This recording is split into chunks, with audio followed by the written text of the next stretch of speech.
Salut, c'est Enzo, bienvenue dans cette nouvelle vidéo. Aujourd'hui, on va voir ensemble comment ajouter un produit sur WooCommerce. Donc c'est une vidéo qui s'adresse aux débutants qui viennent d'installer WooCommerce sur leur site WordPress et qui ne savent pas vraiment par où commencer. Donc on se retrouve tout de suite sur WordPress et on va aller dans la section produits. Et ici, on peut voir qu'on peut directement ajouter un produit ou alors on peut se rendre dans tous les produits et là on aura également un bouton ajouter.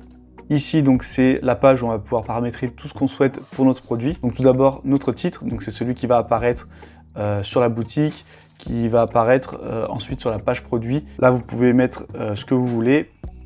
Moi, je vais mettre produit test. Ici, on a la description du produit. Donc, sur WooCommerce, on a deux types de description. On a ce qui s'appelle la description longue et la description courte. Ici, c'est la description longue, c'est celle qui va apparaître en dessous de l'image produit.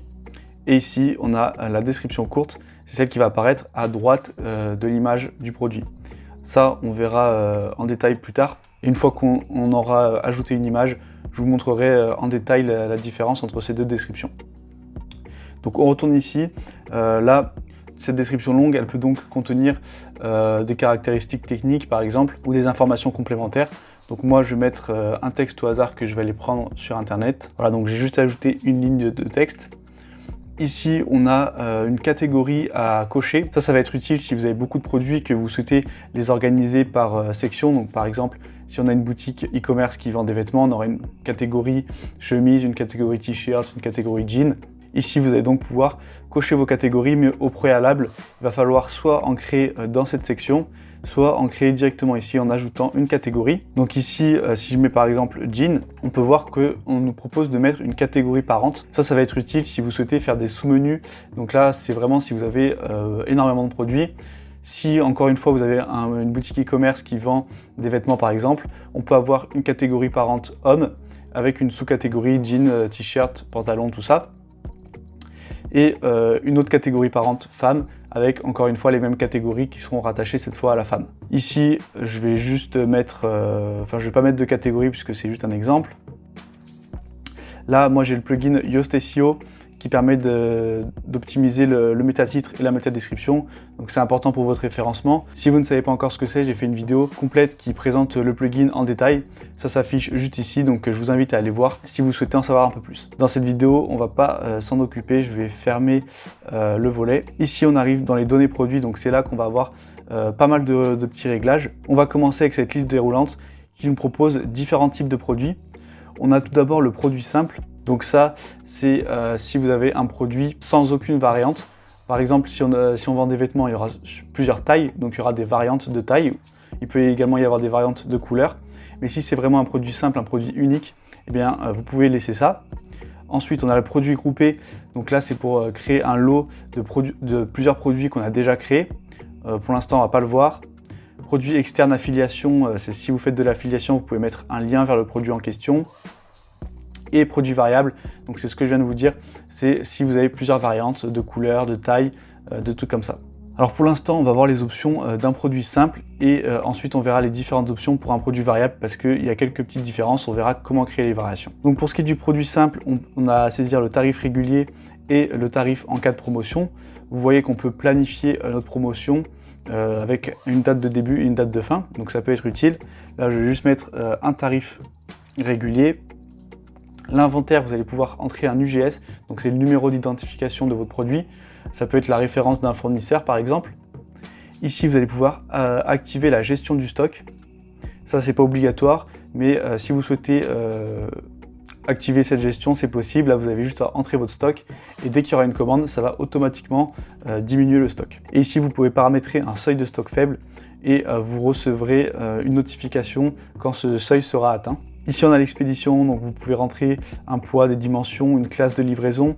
Ça, pareil, si les livraisons, vous ne savez pas trop comment les paramétrer, j'ai fait une vidéo à ce sujet que vous trouverez sur ma chaîne ou qui s'affiche juste ici.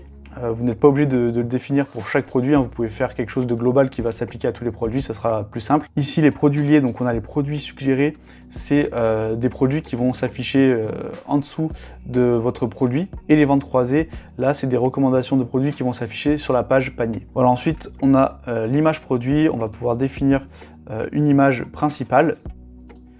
Et ici, dans Galerie Produit, ça va être les images secondaires. Donc moi, je prends des photos vraiment au hasard.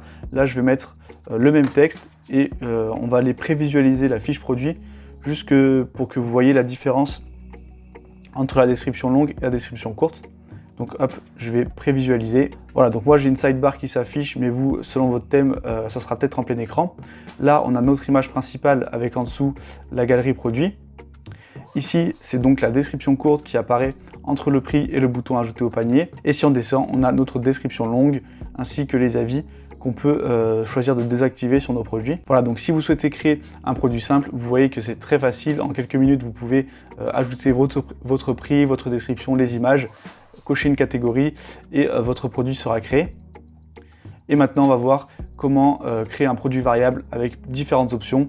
Alors, on retourne sur notre produit et cette fois, je vais cocher produit variable. Ici, on a toujours notre inventaire avec notre UGS, mais on peut voir qu'on n'a plus la possibilité d'entrer un prix directement. Expédition, produit lié, ça ne change pas. Et c'est ici qu'on va voir une différence. Donc, on peut voir qu'on a attribut et variation. Donc l'attribut, ça va tout simplement être le type de variante que vous voulez avoir, par exemple taille ou couleur. Moi, je vais ajouter ici un attribut personnalisé. Je vais marquer taille. Ici, on va décocher visible sur la page produit, sinon ça va s'afficher dans un onglet juste ici. Donc ça, c'est à vous de voir si vous souhaitez créer un nouvel onglet qui s'appellera informations complémentaires. Et en fait, ça va afficher les différentes tailles que vous aurez marquées ici. Donc c'est à vous de décider. Moi, souvent, je décoche. Et c'est important de cocher cette case par contre pour pouvoir créer nos différentes variations en définissant à chaque fois un prix et un stock. Ici, on va entrer nos différentes tailles. Moi, je vais entrer comme si je vendais des vêtements. Et on peut voir que donc pour créer nos variations, on a juste à entrer le nom de la variation et entrecouper les variations avec une barre oblique. Donc vous faites Alt 6 pour faire cette barre. Voilà, j'ai rentré mes 4 tailles. Et maintenant, je peux faire enregistrer les attributs. Si vous avez toujours les mêmes attributs qui reviennent, par exemple toujours les mêmes tailles, vous pouvez créer des attributs globaux dans cette section. Donc je vais vous montrer. Ici, vous allez pouvoir définir un nom, par exemple taille, et après vous allez pouvoir configurer les termes et ajouter S, M, L, XL par exemple. Et ensuite, une fois que vous aurez créé ça, à chaque fois ici, vous aurez cette petite liste, votre attribut global qui va apparaître, et vous aurez juste à l'ajouter pour que automatiquement il y ait toutes les valeurs qui soient présentes. Donc ça peut vous faire gagner du temps si vous avez tout le temps les mêmes variations. Ici, j'enregistre les attributs et je vais aller maintenant dans variations. Là, je vais cliquer sur créer les variations pour tous les attributs et on peut voir qu'on a nos 4 tailles. Et à chaque fois, si je clique sur la liste déroulante, on peut définir un tarif régulier. Si le tarif il varie en fonction des couleurs ou des tailles, ça peut donc être pratique. Mais si vous avez le même tarif, vous pouvez également gagner du temps en cliquant juste ici, en cliquant sur mettre en place les tarifs réguliers. Hop, et là, vous allez saisir une valeur qui va s'appliquer automatiquement. Ici, vous pouvez définir une image pour les variations. Donc si vous avez plusieurs couleurs, ça peut être pas mal pour que dès que la personne sélectionne la variante, la bonne image s'affiche avec la bonne couleur. Ici, vous allez pouvoir gérer le stock individuellement en cochant cette case et en ajoutant la quantité de stock. Pareil, vous allez pouvoir mettre une classe de livraison, un poids, des dimensions pour la livraison. Donc ça, c'est optionnel. Et une description qui s'affichera quand l'utilisateur aura sélectionné la variante. Je vais marquer par exemple ici test description pour que je vous montre après. Là, je vais enregistrer les modifications. Et maintenant, on va voir ce qui a changé sur notre page produit. Voilà, on a cette petite liste déroulante qui est apparue et on peut sélectionner l'option de notre choix. Si je clique sur S, on a bien notre description qui apparaît. Donc là, vous pouvez marquer un message si vous avez quelque chose à dire en fonction des différentes variantes. Une fois que vous avez tout terminé, n'oubliez pas de cliquer sur publier pour que votre produit apparaisse dans votre boutique. Voilà, c'est déjà la fin de cette vidéo. Si vous n'êtes pas encore abonné à la chaîne, vous êtes libre de le faire dès maintenant en cliquant juste ici. Si vous souhaitez aller plus loin et vraiment développer vos compétences et votre expertise sur WordPress, vous pouvez rejoindre gratuitement le Club WordPress. Donc c'est le lien qui se trouve en description et vous recevrez des conseils exclusifs directement dans votre boîte mail. Et moi, je vous dis à bientôt pour une nouvelle vidéo.